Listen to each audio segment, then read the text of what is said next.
संपूर्ण पवित्र बनकर संस्कार मिलन मनाना, यही सच्ची होली है। आज बाप दादा चारों ओर के अपने होलीएस्ट और हाईएस्ट बच्चों को देख रहे हैं। विश्व में सबसे हाईएस्ट, ऊंचे ते ऊंचे श्रेष्ठ आत्माएं आप बच्चों के सिवाय और कोई है? क्योंकि आप सभी ऊंचे ते ऊंचे बाप के बच्चे हैं।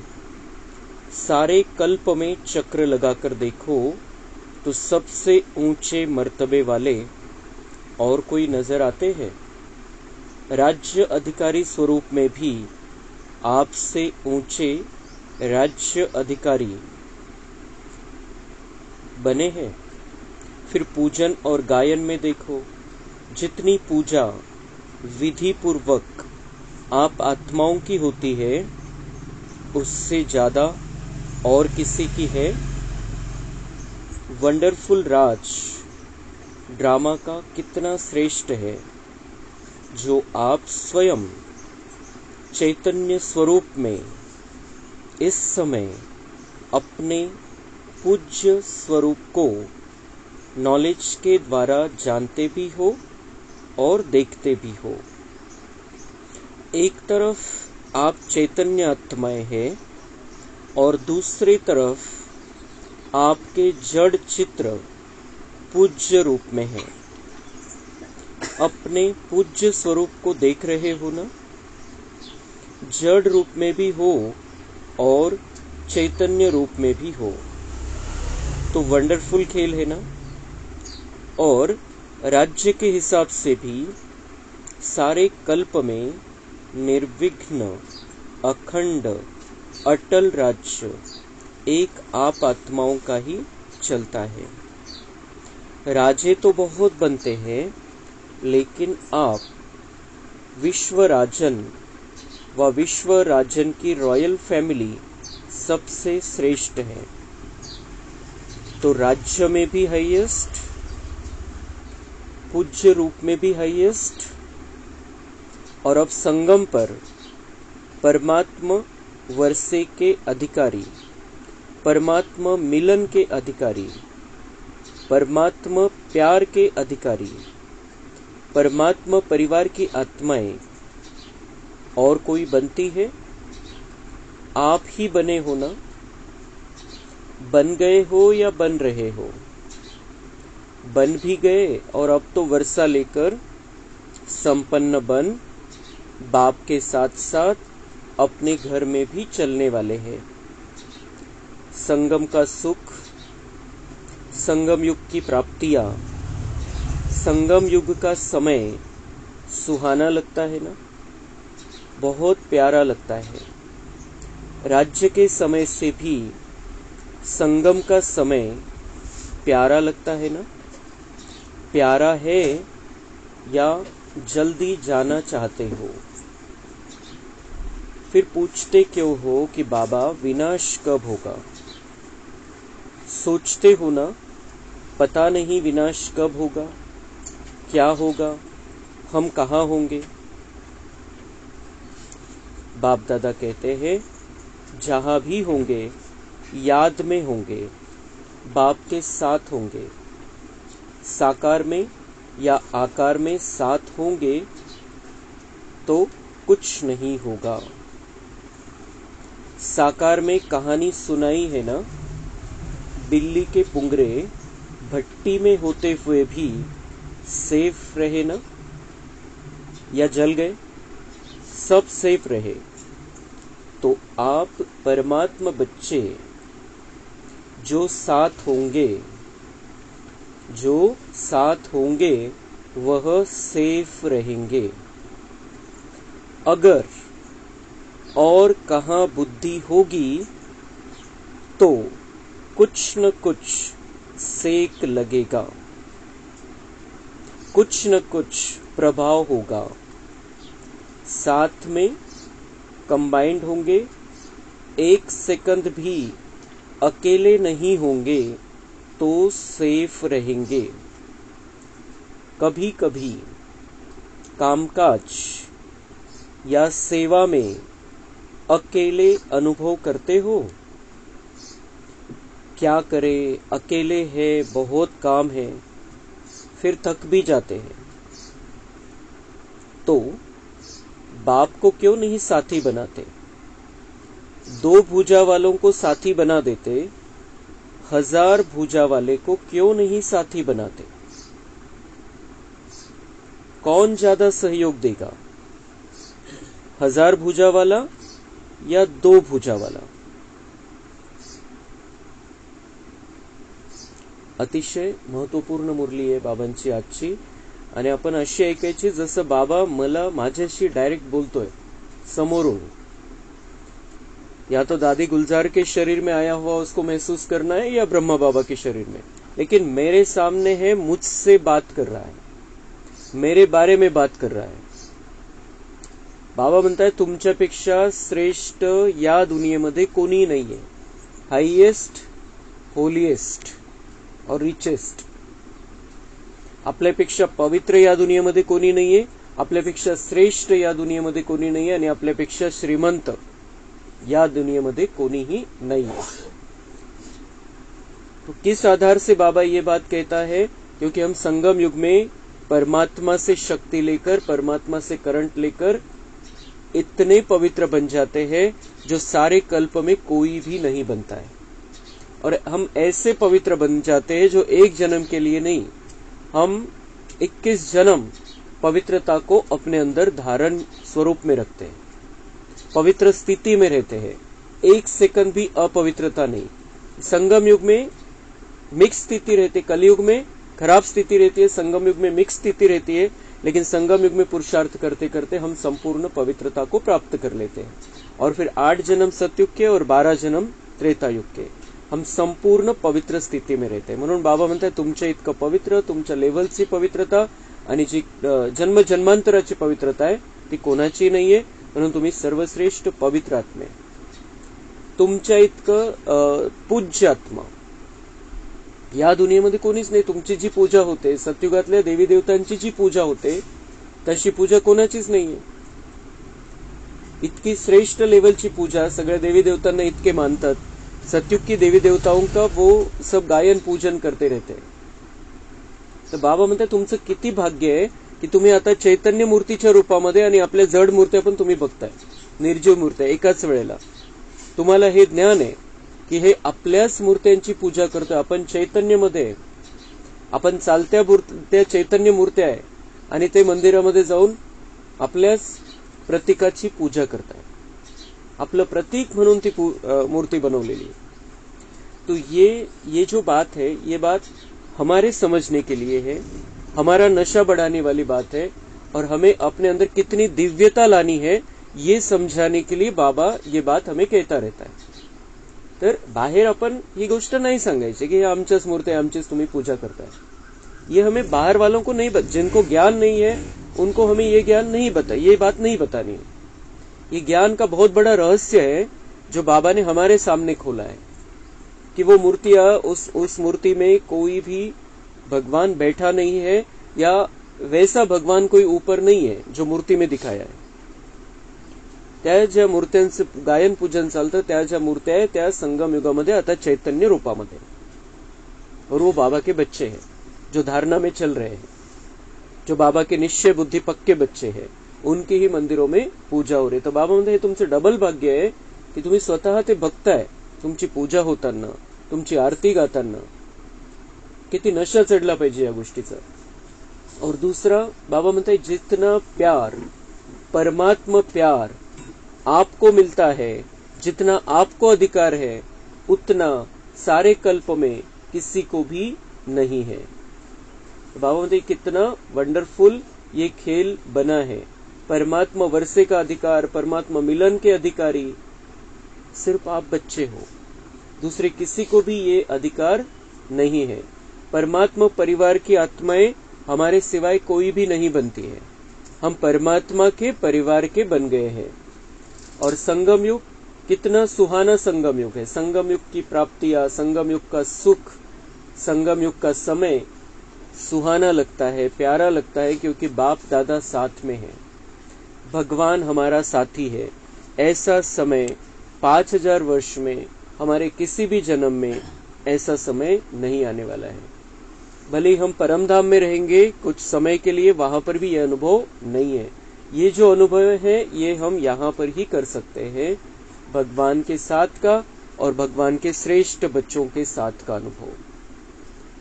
तर बाबा म्हणताय मग आता तुम्हाला संगमयुग जर प्रिय आहे तर मग तुम्ही का विचारता विनाश कधी होईल, कब विनाश होगा, कब खत्म हो जाएगा ये सब।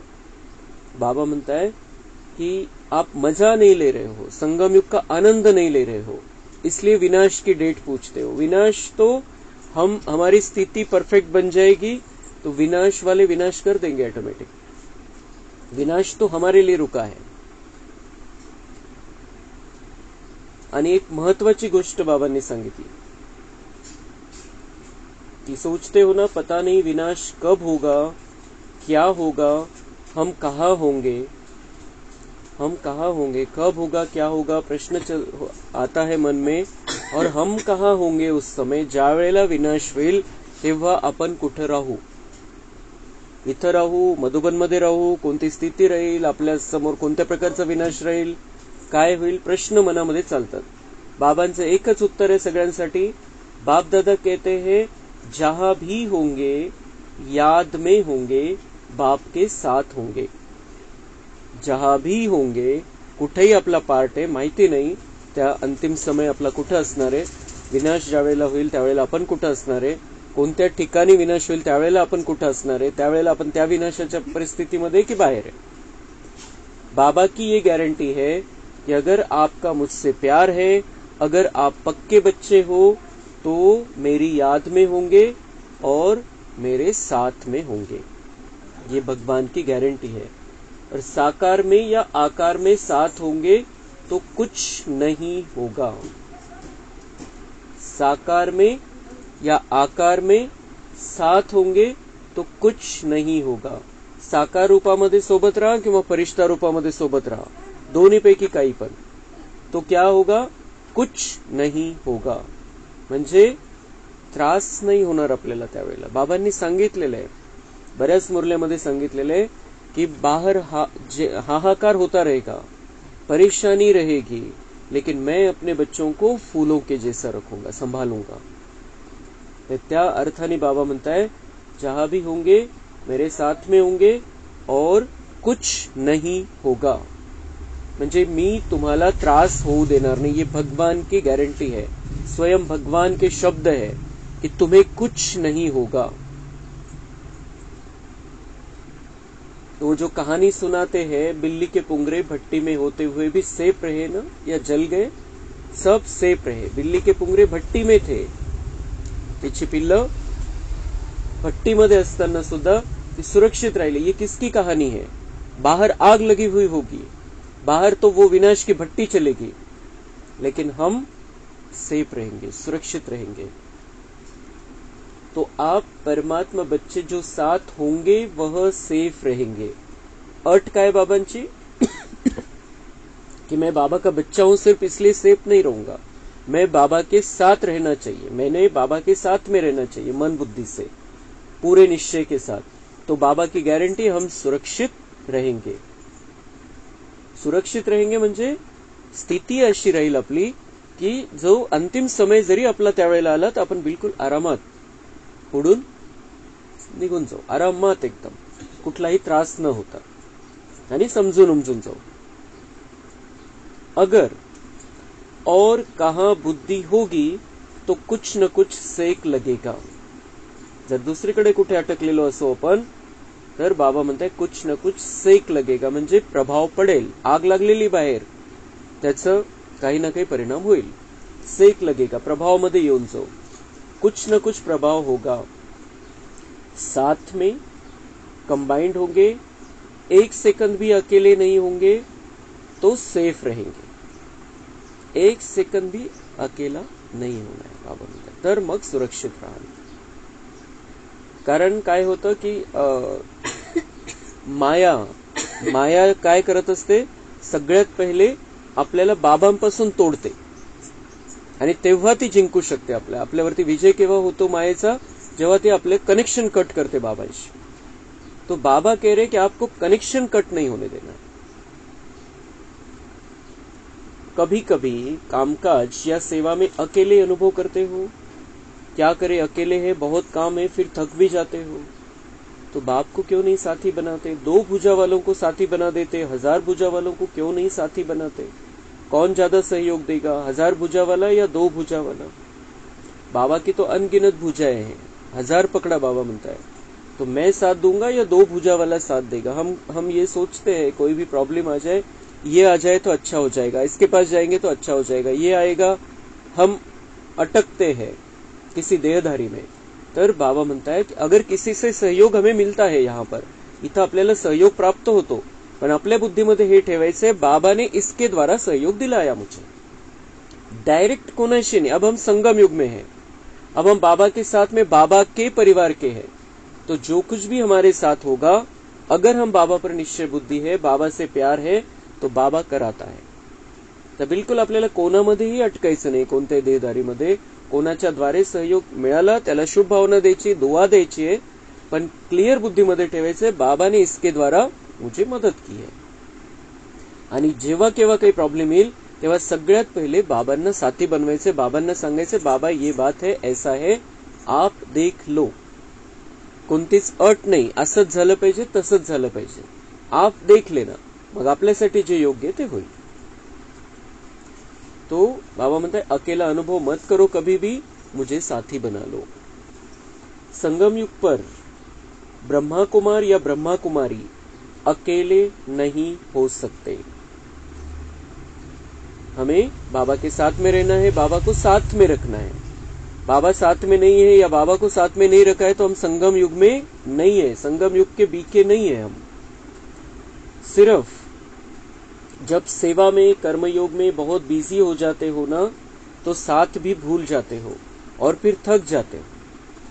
थकवा का बरं येतो की बाबा सोबत हे विसरून जातो आपण, बाबांना विसरून जातो सेवेमध्ये, सेवा करत असताना किंवा आपले कर्म करत असताना, आणि म्हणून थकवा येतो. नाही तर फ्रेश राहू आपण कायम जर बाबांना सोबत ठेवलं तर. फिर कहते हो थक गए, अभी क्या करे, थको नहीं. जब बाप दादा आपको सदा साथ देने के लिए आए हैं, भगवान कह रहा है, मैं नहीं, हम बाप दादा दोनों भी आपको सदा साथ देने के लिए आए हैं. परमधाम छोड़कर क्यों आए हैं? सोते, जागते, कर्म करते, सेवा करते, साथ देने के लिए ही तो आए हैं. ब्रह्मा बाप भी आप सबको सहयोग देने के लिए अव्यक्त बने. व्यक्त रूप से अव्यक्त रूप में सहयोग देने की रफ्तार बहुत तीव्र है, इसलिए ब्रह्मा बाप ने भी अपना वतन चेंज कर दिया. तर बाबा म्हणता है, मैं परमधाम से आया हूं और ब्रह्मा बाबा आपको साथ देने के लिए व्यक्त से अव्यक्त बन गया. उसको शरीर का बंधन नहीं रहा तो आपके लिए साथी सहयोगी बन गया, शक्तिदाता बन गया, सुखदाता बन गया है. अभी तो व्यक्त रूप से अव्यक्त रूप में सहयोग देने की रफ्तार बहुत तीव्र आहे. आता स्पीड मध्ये तो आपल्याला सहयोग देण्यासाठी तयार आहे. जे शरीराचं बंधन होतं आता बंधन नाहीये. तो हमें इतना गहरा नाता ब्रह्मा बाबा से भी और शिव बाबा से भी रखना है अभी संगम में. तो शिव बाप और ब्रह्मा बाप दोनों हर समय आप सबको सहयोग देने के लिए सदा हाजिर है. गारंटी है, दोनों मिलकर कह रहे हैं कि शिव बाप और ब्रह्मा बाप दोनों भी हर समय आपको सहयोग देने के लिए सदा हाजिर. आता ब्रह्मा बाबांचा पुरुषार्थ तर 18 जानेवारी 1969 संपूर्ण झाला. काहीही त्यांना करायचं राहिलं नाही स्वतःसाठी. ते बिल्कुल बाबांसारखे बनून गेले, त्या लेवलला पोहोचले. तो वो सिर्फ हमारे लिए वहां पर बैठे हैं. और जो कुछ भी, जैसे बाबा ने हमें पिछली मुरली में बताया था, ब्रह्मा माँ, वो उस माँ के रूप में हमें उसकी पालना में रहना है. सहयोग, शक्ति जो भी चाहिए हम ब्रह्मा बाबा से भी अभी प्राप्त कर सकते। भले ही कनेक्शन हमें एक शिव बाबा से रखना है, लेकिन अगर हमें कुछ बातें शेयर करनी है ब्रह्मा बाबा को भी दोस्त समझकर, साथी समझकर, सखा समझकर हम शेयर कर सकते हैं उनके साथ भी, और वो भी सहयोग देने के लिए तैयार बैठा है। और हम कैसे ब्रह्मा बाबा को भी हम डायरेक्ट नाही देखते हैं, ब्रह्मा बाबा में शिव बाबा को देखते हैं।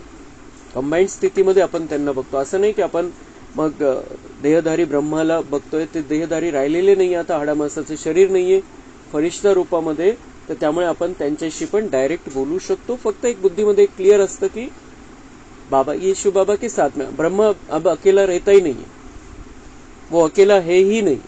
जब हम ब्रह्मा बाबा से भी जुड़ जाते तो शिव बाबा साथ में है ही है।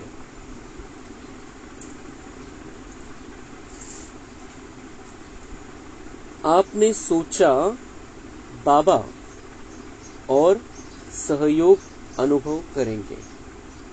आपने सोचा बाबा और सहयोग अनुभव करेंगे। किती महत्वपूर्ण पॉवरफुल महावाक्य बाबांची। तुम्ही फक्त विचार करा बाबा, और बाबा से मदद मिलना चालू हो जाएगी। विचार कसा करायचा आहे? खूप निश्चय बुद्धीने, कनेक्शन जुडलं पाहिजे चांगल्या प्रकारे। हम दिल से अगर बाबा कहेंगे तो बाबा म्हणते त्याच सेकंदाला मदतीचा अनुभव व्हायला लागेल। तर हे जे आपल्यासाठी जे बाबा हे इतके उपाय करून ठेवलेले, इतके युक्त्या करून ठेवलेल्या, त्या सगळ्या प्रॅक्टिकल मध्ये आपण वापरून बघायचे। फक्त डाऊट नाही पाहिजे कि बाबा आएगा या नहीं आएगा, बाबा से मदद मिलेगी या नहीं मिलेगी। हा डाऊट जर मनामध्ये असेल तर तो कॉन्टॅक्ट होणारच नाही, त्याच्याशी तारा जुडणारच नाही, करंट येणारच नाही। निश्चय पक्का कि बाबा अब देख लेगा, बाबा है, बाबा बैठा है। अगर सेवा सेवा सेवा सिर्फ वही याद है, बाप को किनारे बैठ देखने के लिए अलग कर देते हो, तो बाप भी साक्षी होकर देखते हैं। देखे कहां तक अकेले करते हैं। बाबा पण मजा घेतो बच्चांची। बाबा म्हणतात सेवा भी कर रहे हैं, सेवा भी इस अलौकिक जीवन में हम सेवा में उपस्थित है, सेवा कर रहे, ये समझ के कर रहे कि मुझे ये सेवा मिली है, मैं ये सेवा कर रहा हूं। तर बाबा म्हणतात सेवा सेवा सेवा यही बुद्धि में है, मुझे ये सेवा करनी है। तो बाबा म्हणता है, और बाबा को किनारे बिठा दिया है, बाबा बुद्धीमध्ये नहीं है। तर बाबा म्हणता है बाप भी साक्षी होकर देखते हैं, देखे कहां तक अकेले करते। बाबा पण मजा घेतो। मग फिर भी आने तो यहां ही है, तो साथ नहीं छोड़ो। अपने अधिकार और प्रेम की सूक्ष्म रस्सी से बांध कर रखो। ढीला छोड़ देते हो। बाबा म्हणते मला बांधून ठेवा, तुम्ही ढिल्ला सोडून देता मला। किसके? अधिकार और प्रेम की सूक्ष्म रस्सी में बांधो। बाबा म्हणतात तुम्हाला किती महत्वाचे श्रेष्ठ महावाक्य बाबांचे आपल्यासाठी प्रेरणादायी महावाक्य आहे। बाबा म्हणताय मेरे पर आपका अधिकार है, आप मेरे बने हो और आपने कहा है मेरा बाबा, तो मेरे पर तो अधिकार होता है। वो अगर मेरा है तो मेरा अधिकार है उस पर। तर बाबा म्हणताय हा जो अधिकार आहे तुमचा, तुम्हाला जो प्राप्त झालेला स्पेशल बच्चांना, तो अधिकार सोडू नका। तुमचा माझ्यावरती अधिकार आहे, तो अधिकार आणि प्रेमाच्या धाग्यांनी मला बांधून ठेवा। बाबा म्हणताय आप लूज कर देते हो, मतलब हमारा प्यार भी ढीला ढाला और अधिकार भी हम पूरा यूज नहीं करते, तो ढीला कर देते हो। बाबा म्हणताय अधिकार को थोड़ा सा स्मृति से किनारा कर देते, तो ऐसे नहीं करना। जब सर्वशक्तिवान साथ का ऑफर कर रहा है, तो ऐसी ऑफर सारे कल्प में मिलेगी? नहीं मिलेगी ना। तो बाप दादा भी साक्षी होकर देखते हैं। अच्छा देखे कहां तक अकेले करते हैं। बाबांना माहिती मला तर मदतीला यावंच लागेल आणि बच्चे बोलवणारच आहे, मला तर जावंच लागेल, पण जोपर्यंत स्वतः करताय स्वतःच्या याच्यावरती, तो बाबा म्हणताय मैं भी साक्षी होकर देखता हूं। और ये जो ऑफर है, मैं सर्वशक्तिवान मैं जो ऑफर कर रहा हूं कि मुझे साथ में रखो, मुझे साथी बना लो, कुछ भी कर रहे हो आप, मुझे साथी बना लो, ये जो ऑफर है, बाबा म्हणतात संपूर्ण कल्पामध्ये अशी ऑफर भेटणार आहे का तुम्हाला? भगवान स्वयं ऑफर कर रहा है, मुझे साथ में रखो, मुझे बांध कर रखो।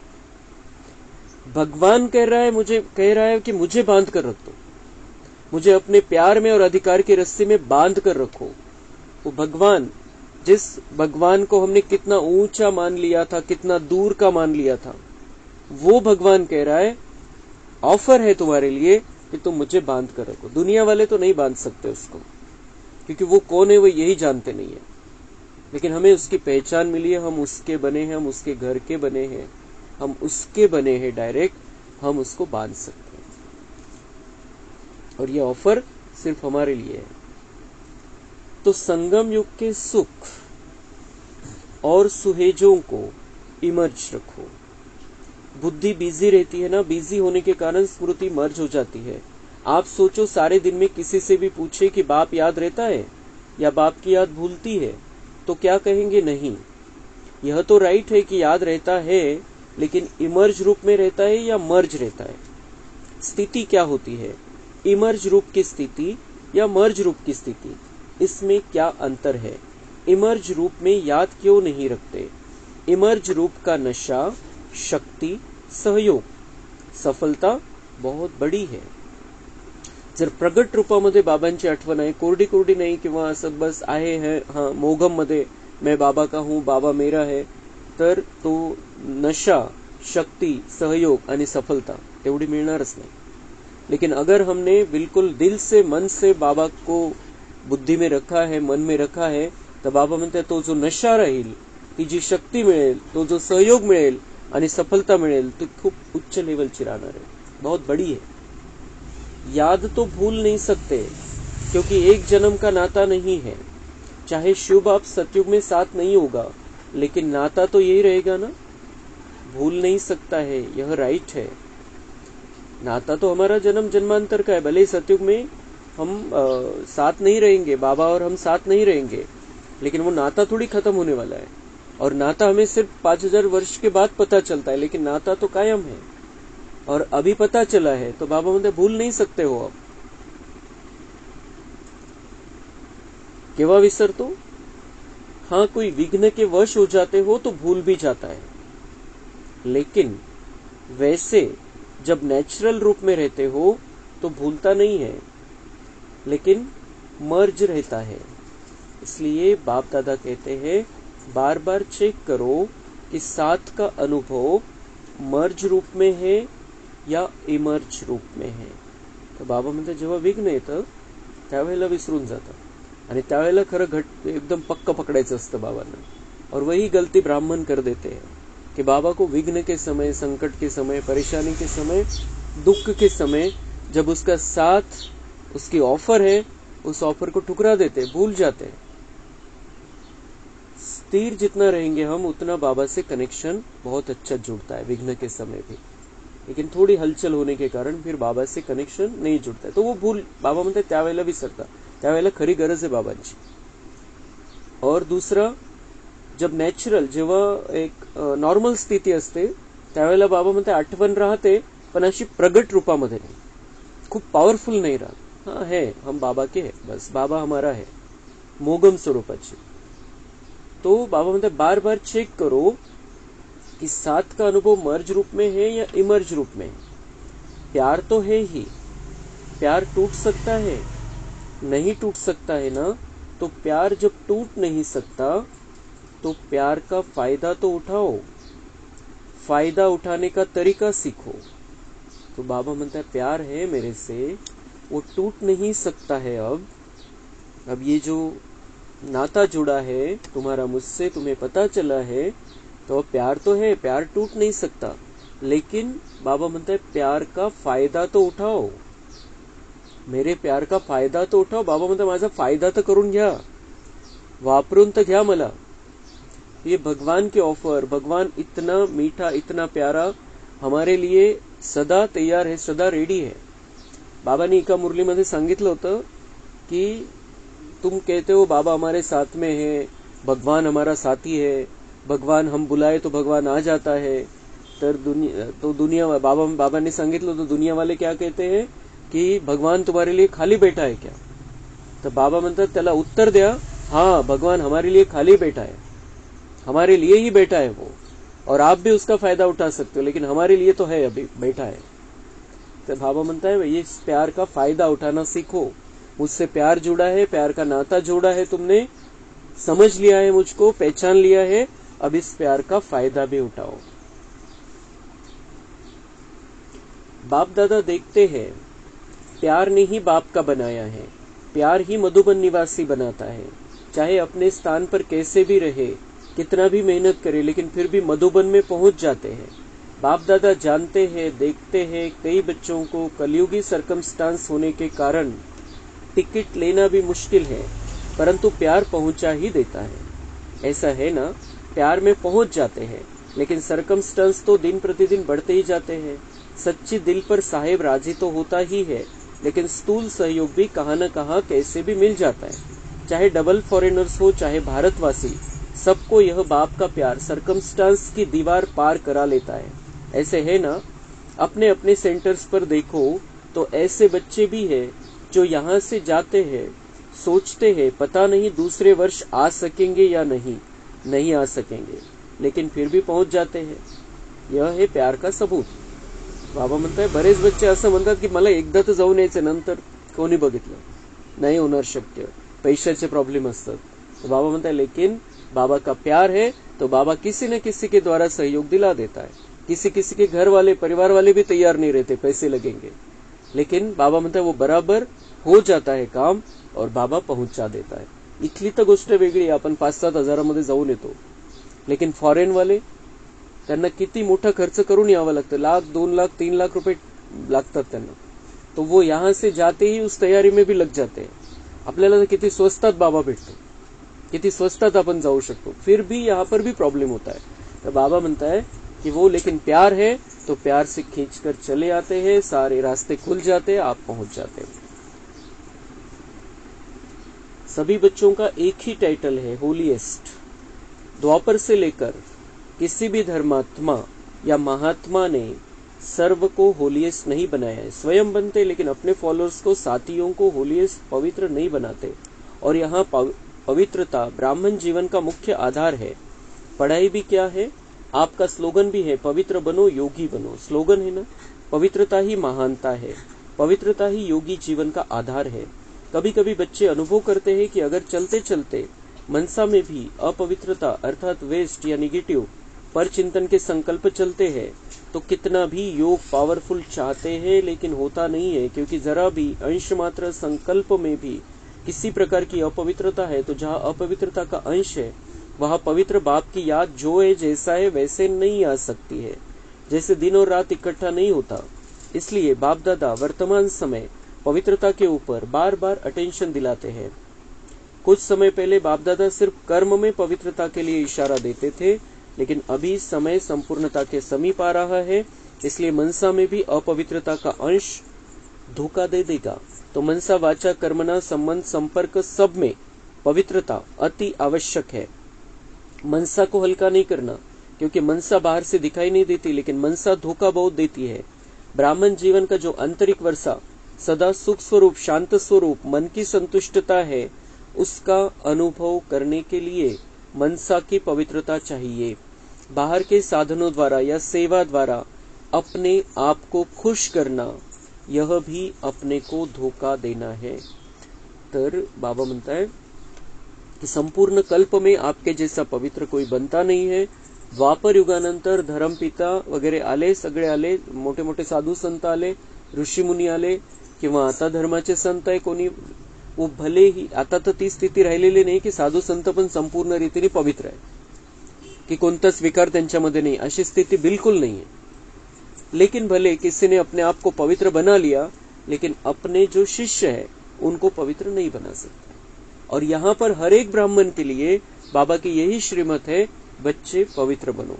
और साकार मुरलियों में तो बाबा कहता था कि भले ही तूफान मनसा में आए, लेकिन कर्मों में नहीं आना चाहिए। पण जेव्हापासून अव्यक्त मुरल्या सुरू झाल्या तेव्हापासून बाबांची श्रीमत हीच आहे की कारण त्यावेळेला सुरुवात होती, नवीन होतं सगळं काही, तर त्यामुळे बाबांनी थोडीशी ढील दिली होती.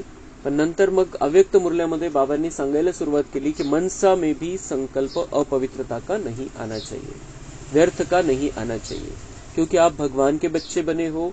भगवान आपको पवित्र दुनिया में लेकर जाना चाहता है, भगवान आपकी अपवित्रता नष्ट करना चाहता है, आपको सजाओं से मुक्त रखना चाहता है, आपके पापों को खत्म कर देना चाहता है। तो आप जितना पवित्र बनेंगे उतनी आपके अंदर दिव्यता आती जाएगी, पाप नष्ट होंगे। आणि महत्वाची गोष्ट ही आहे की संगम युग, ये ब्राह्मण जीवन का जो आंतरिक वर्षा, सदा सुख स्वरूप, शांत स्वरूप और मन की संतुष्टता है, उसका अनुभव करने के लिए मनसा की पवित्रता चाहिए। तो पुढची प्राप्ती तर आहेच, खूप मोठी प्राप्ती आहे, पण इथं आपण आता जीवन जगतोय, इथं आहे आपण, या शरीरामध्ये आहे, या बाहेरच्या कलियुगी वातावरणामध्ये, तमोप्रधान वातावरणामध्ये, पण आपण जर संगमयुगी स्वतःला समजून जर राहू तर संगमयुगाची प्राप्ती काय? सदा सुख स्वरूप, शांत स्वरूप और मन की संतुष्टता। सदा सुख स्वरूप इस दुख भरी दुनिया में जो दिन प्रतिदिन हर पल दुख बढ़ता जा रहा है, इस दुख भरी दुनिया में भगवान का वर्षा संगम युग में हमें मिलता है, सदा सुख स्वरूप, सदा खुश, ये वर्षा है संगम युग का, और सदा संतुष्ट। तर तो जर प्राप्त करायचा आहे आणि त्याचा अनुभव जर तुम्हाला करायचा आहे, सदा खुश, सदा सुखी आणि संतुष्ट स्थितीमध्ये राहायचंय, तर बाबा म्हणताय मनसा पवित्रता चाहिए। म्हणजे मनामध्ये सुद्धा कुठलाही अशुद्ध संकल्प, अशुभ संकल्प आपल्याविषयी किंवा कोणाविषयी पण दुनियेमध्ये, आणि व्यर्थ संकल्प, कुठलाही विकारांचा अंश, विकारांच्या भावना, विकारांचे विचार काहीही मध्ये आता ठेवायचं नहीं।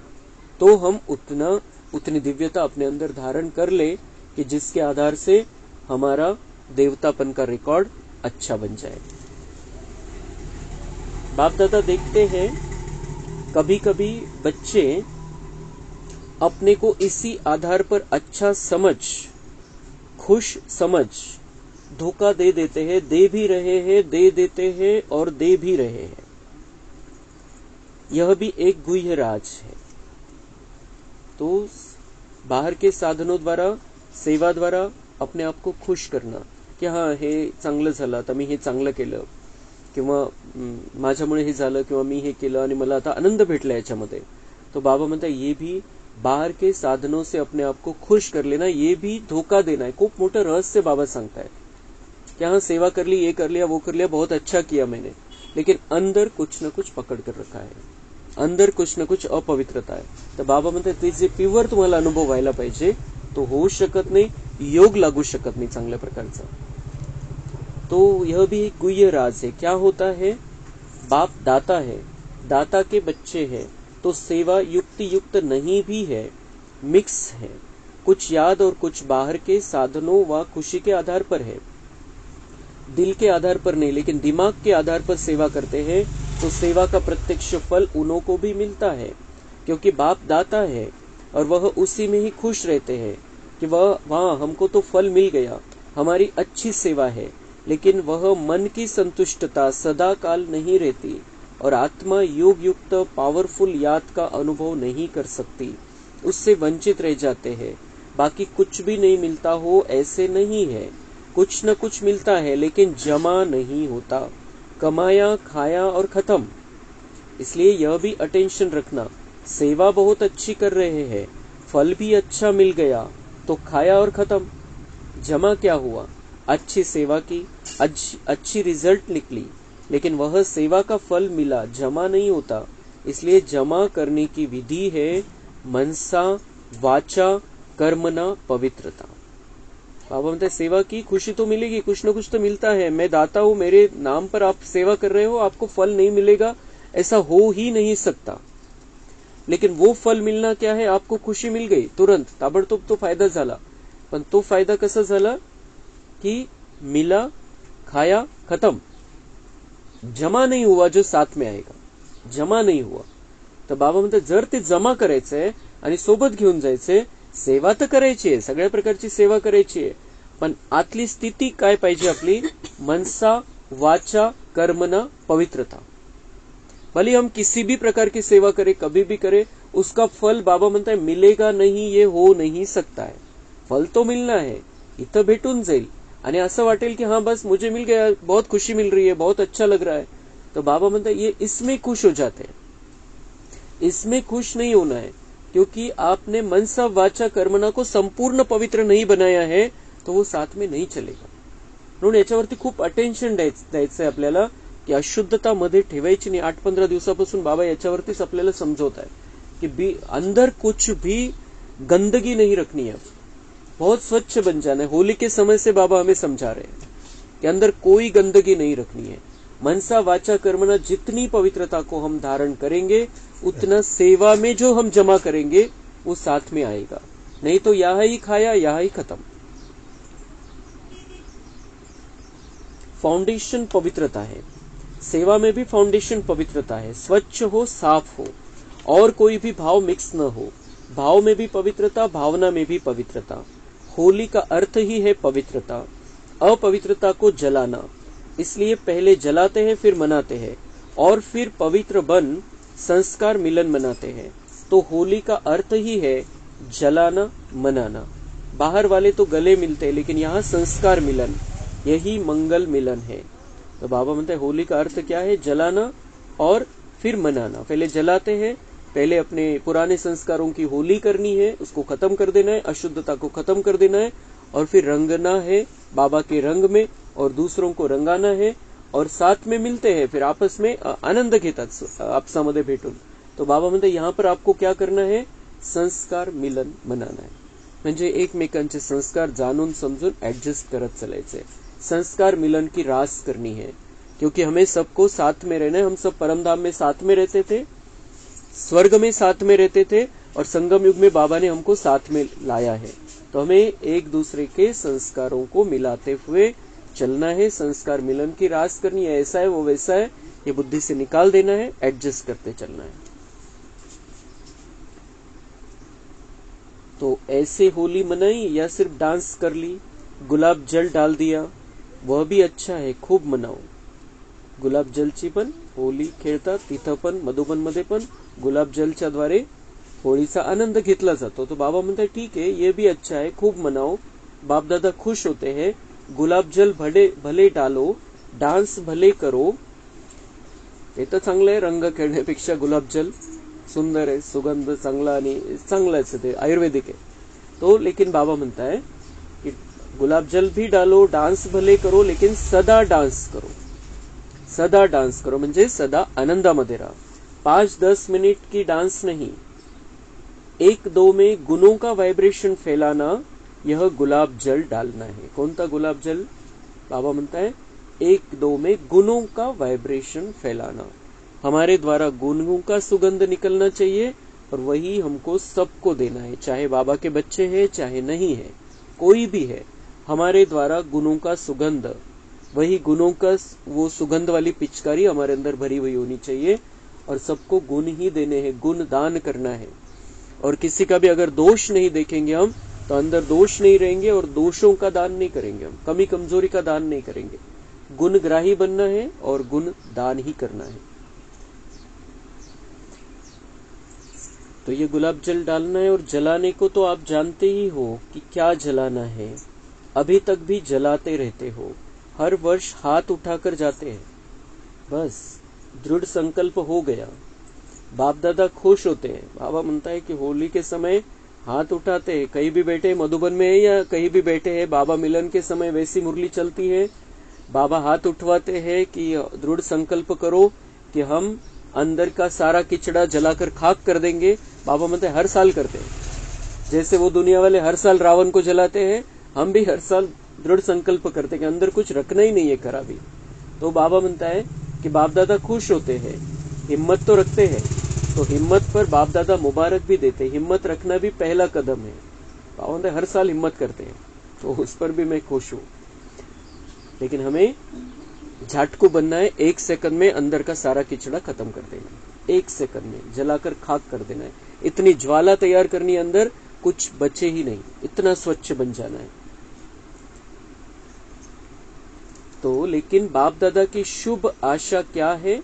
समय की डेट नहीं देखो, 2000 में होगा, 2001 में होगा, 2005 में होगा, यह नहीं सोचो, यह नहीं सोचो. त्यावेळेला ते विचार जास्त चालले होते, कारण दुनियावाले पण म्हणत होते 2000 में कुछ होने वाला है. तर बाबा म्हणताय ऐसा कुछ नहीं सोचना है. तर उशीर होतोय आज, पण खूप महत्वाचे महावाक्य पुढे खूप कामात येणार आहे आपल्याला. त्यामुळे ते कामधंद्याचं थोडं डोक्यातून काढू ना, एक 10-15 मिनिटं फक्त. चलो, एवर रेडी नहीं भी बनो, इसको भी बाप दादा छोड़ देते हैं. एवर रेडी नहीं भी बनो कि मुझे सदा रेडी रहना है, एवर रेडी हूं, कभी भी विनाश हो जाए. बाबा म्हणता है इसको नहीं सोचो. कब एवर रेडी भी नहीं बनो, ठीक है. बाबा म्हणता है एवर रेडी भी नहीं बनो, बाप दादा छोड़ देते हैं, लेकिन सोचो. खूप महत्वाची गोष्ट है, लेकिन सोचो बहुत काल के संस्कार तो चाहिए ना.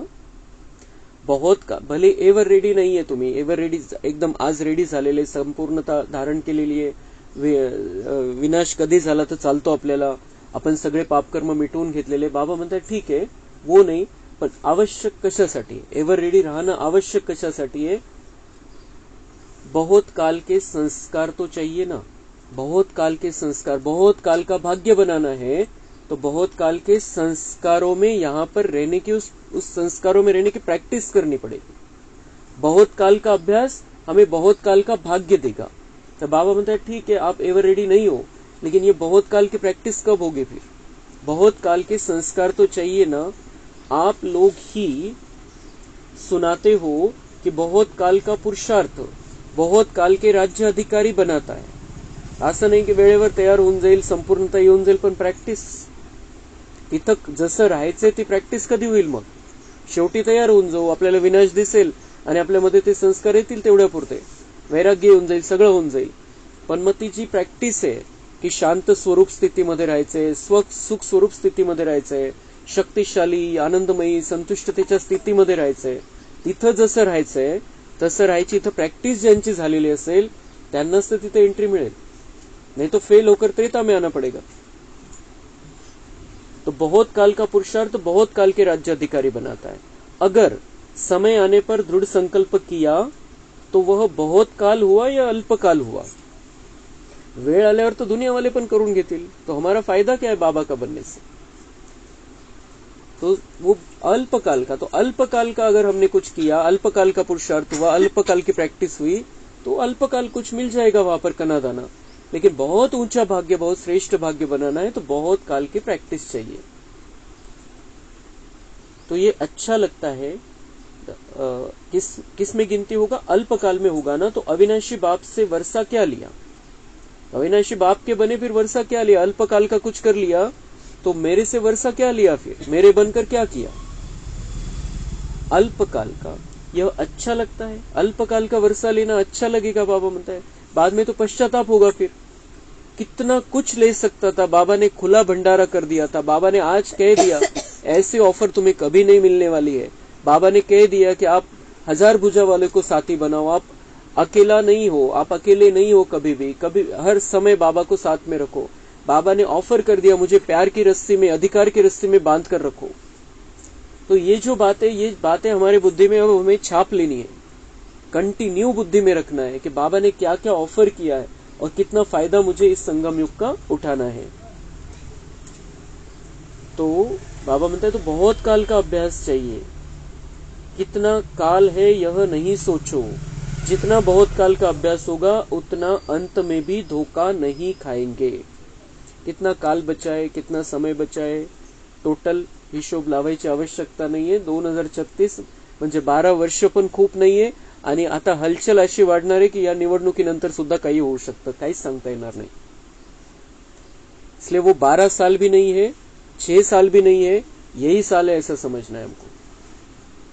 तयारी के लिए पुरुषार्थ. असं नाही की आपण जाणार 24 मध्येच, पण तयारी जी होणार आहे, जी हलचल इतकी वाढेल की आपण काहीच नाही करू शकणार मग त्यावेळेला. तो उस समय जो लेंगे हम वो अल्पकाल का वर्षा रहेगा. और अगर अभी प्रैक्टिस कर रहे हैं जब बहुत ज्यादा हलचल नहीं है तो वो बहुत काल की प्रैक्टिस हो जाएगी और बहुत काल का वर्षा हम लेकर जाएंगे. तो बाबा म्हणता है कितना काल है यह नहीं सोचो. जितना बहुत काल का अभ्यास होगा उतना अंत में भी धोखा नहीं खाएंगे. और अंत में जो बाबा ने आज गारंटी ली है कुछ नहीं होगा, आप सेफ रहेंगे। तो वो कैसे होगा फिर? अगर हमारा संस्कार वैसा नहीं बनाया है, हमने देवी देवताओं जैसा उस जीवन की प्रैक्टिस नहीं की है, तो बाबा मतलब अंत में धोखा मिलेगा, बहुत धोखा मिलेगा। मतलब फिर इतने सुरक्षित नहीं रहेंगे, बाबा की याद में शरीर नहीं छोड़ेंगे, बहुत कुछ गड़बड़ हो जाएगी। तो बहुत काल का अभ्यास नहीं तो अभी के बहुत काल के सुख, बहुत काल की श्रेष्ठ स्थिति के अनुभव से भी वंचित हो जाते हैं। इसलिए क्या करना है? बहुत काल करना है। अगर किसी के भी बुद्धि में डेट का इंतजार हो तो इंतजार नहीं करना, इंतजाम करो। डेट का इंतजार, डेट है कब होगा, 24 में होगा, 25 में होगा, 26 में होगा, बाबा मतलब ये भूल जाओ, ये निकाल दो बुद्धि में से, दिमाग में से। जब होना है तब होना ही है वो। लेकिन क्या करो? इंतजाम करो, तैयार हो जाओ, तैयारी करो, प्रैक्टिस करो उस जीवन में रहने की। बहुत काल का इंतजाम करो। डेट को भी आपको लाना है, डेट को भी आपको लाना है। आपकी संपूर्णता ही डेट को लाएगी।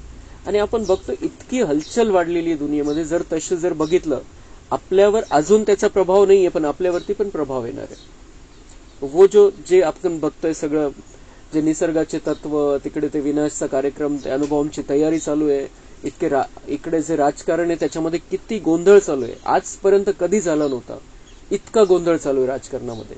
आणि म्हणून काहीही होऊ शकतं इथून पुढे।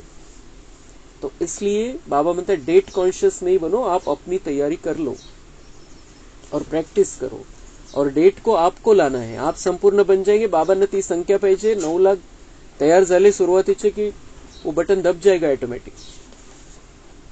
समय तो अभी भी एवर रेडी है, कल भी हो सकता है। बाबा म्हणता है समय तो अभी भी एवर, समय तो तैयार बैठा है, आपके लिए रुका हुआ है। कल भी हो सकता है, कल भी हो सकता है, लेकिन समय आपके लिए रुका हुआ है। आप संपन्न बनो तो समय का पर्दा अवश्य हटना ही है, आपके रोकने से रुका हुआ है। राज्य अधिकारी तो तैयार हो ना, मग बाबा सांगता है ये राज्य अधिकारी तो तैयार हो जाए, उसके पहले समय कुछ कर दे और राज्य अधिकारी तैयार नहीं है तो वो तैयार तो हो जाए, तख्त तो खाली नहीं रहना चाहिए ना।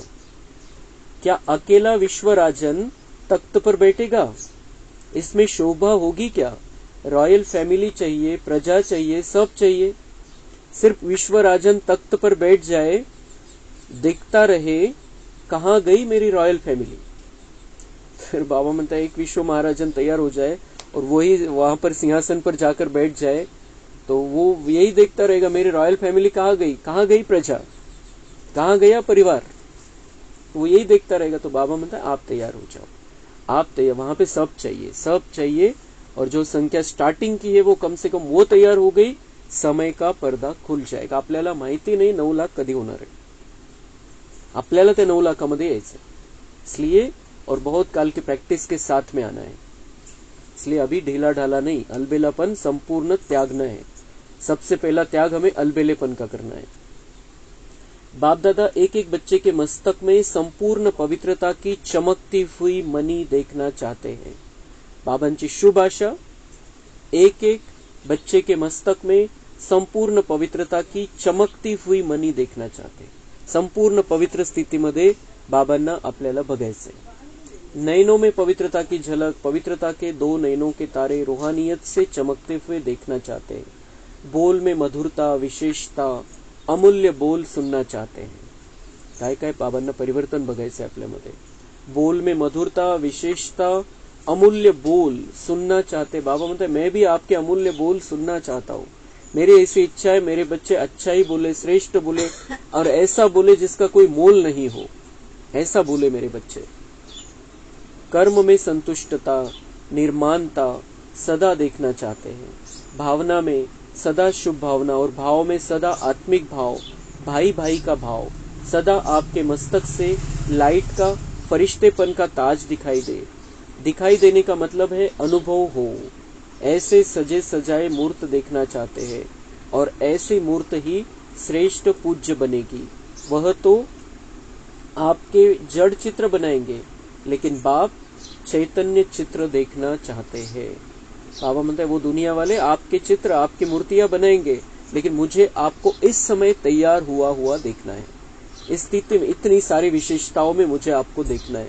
खूप सुंदर लिस्ट ती लिस्ट बघायची आणि त्याप्रमाणे स्वतःला आपण तयार करायचं आहे. अच्छा, चारों ओर के सदा बाप दादा के साथ रहने वाले, समीप के सदा के साथी, सदा बहुत काल के पुरुषार्थ द्वारा बहुत काल का संगमयुगी अधिकार और भविष्य राज्य अधिकार प्राप्त करने वाले अति सेंसिबल आत्माएं. अति सेंसिबल आत्माएं म्हणजे अति समझदार माझे बच्चे. सदा अपने को शक्तियों गुणों से सजे सजाए रखने वाले बाप की आशाओं के दीपक आत्माएं. सदा स्वयं को होलीएस्ट और हाईएस्ट स्थिति में स्थित रखने वाले बाप समान अति स्नेही आत्माओं को बाप दादा का याद प्यार और नमस्ते. सर्व विदेश व देश में दूर बैठे हुए भी सम्मुख अनुभव करने वालों को बाप दादा का बहुत बहुत बहुत याद प्यार. हम रूहानी बच्चों का रूहानी बाप दादा को याद प्यार. गुड मॉर्निंग, नमस्ते, वहाँ बाबा वहाँ, शुक्रिया बाबा शुक्रिया.